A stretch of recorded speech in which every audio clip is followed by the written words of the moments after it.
ఇక ఏపీలో ప్రస్తుతం నడుస్తున్నటువంటి ప్రచారం ల్యాండ్ టైటిలింగ్ యాక్ట్. ఇక దీనిపై ప్రతిపక్షాలు చేస్తున్నటువంటి ప్రచారాన్ని జనాలు నమ్మే స్థితిలో ఉన్నారనుకోవచ్చా?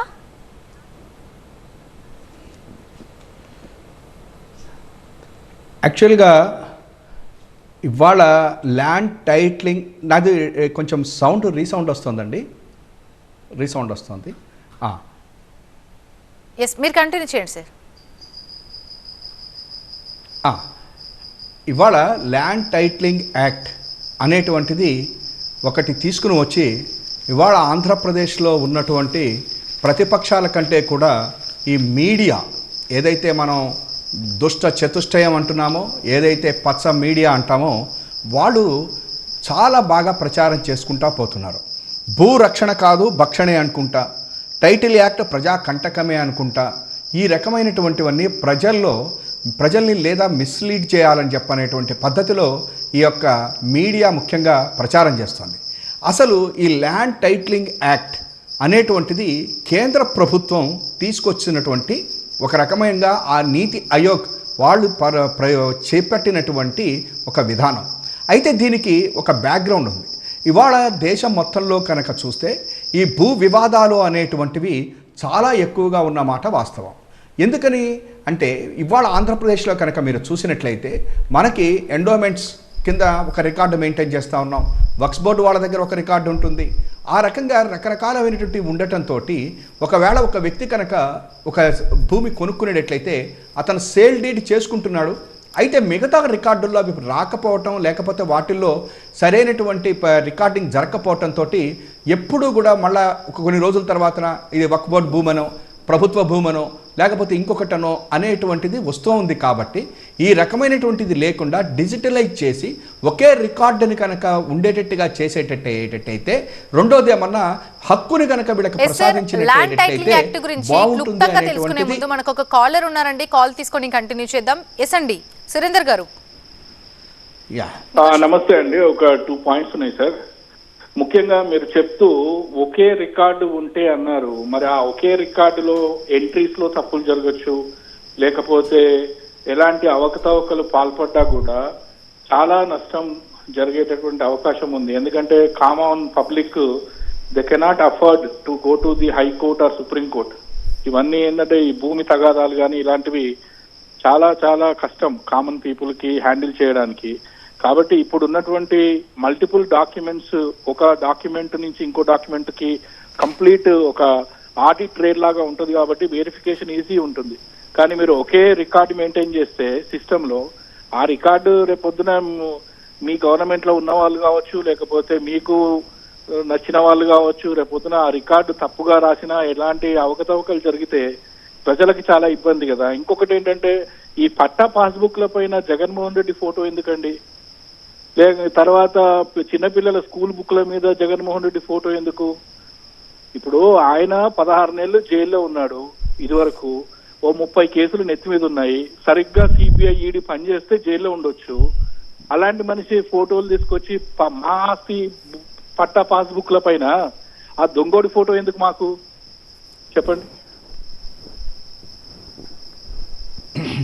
మొదటిది బహుశా మీకు కొంత తెలియక అంటున్నారు. ఎందుకంటే అన్ని రికార్డులు ఉంటే బాగుంటుంది అని చెప్పారని. మీరు ఒకవేళ ఇక్కడ కనుక ఒక సేల్ డీడ్ చేసుకుంటే రిజిస్టర్ ఆఫీస్లో మీకు అది అయిపోయింది కదా, నాకు భూమి వచ్చేసింది అని అనుకుంటే అక్కడ మిగతా రికార్డుల్లో అనేక రకాలైనటువంటి రికార్డ్స్ ఉండటం మూలకంగా రేపు పొద్దున్న మీకు ఇబ్బందులు వస్తున్నటువంటిది అదే భూ వివాదాలకి ముఖ్య కారణం అవుతుంది. అయితే ఇక్కడ మీరు అంటున్నటువంటిది ఏంటంటే ఆ రికార్డులు రాసేటువంటిది ఒకే రికార్డు అయితే తప్పులు జరగచ్చు కదా అంటున్నారు.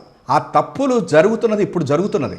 అందుకనే భూ వివాదాల విషయంలో వచ్చేసి వాళ్ళు అనేక రకాలైనటువంటి సివిల్ కోర్టుల్లో ఆల్మోస్ట్ ఈ యొక్క భూమికి సంబంధించినటువంటివే ఉన్నాయి. రెండోది మీరు అడుగుతున్నటువంటి దాని ప్రకారము ఇవాళ ఈ ల్యాండ్ టైటిల్ యాక్ట్ అనేటువంటిది రావటానికి ఈ దేశం మొత్తంలో కూడా భూ సమగ్ర సర్వే జరగాలి అనేటువంటిది ఒకటి ఉంది. ఎందుకని చెప్పంటే మనకు 100 సంవత్సరాలు అంటే బ్రిటిష్ వాడి కాలం తర్వాతన ఈ భూముల యొక్క సమగ్ర సర్వే జరగల. అందుకనే మీకు చాలా చోట్ల కూడా లా అండ్ ఆర్డర్ ప్రాబ్లం ఎందుకు వస్తుందని చెప్పంటే, లేదా కమతాలు చిన్న భూ కమతాల దగ్గర వాటి దగ్గర కూడాను మనం వాళ్ళకి గొడవలు ఎందుకు వస్తున్నాయి అని చెప్పంటే సరిహద్దులు ఈ భూమికి ఇవి లేకపోవటం ఒకటి.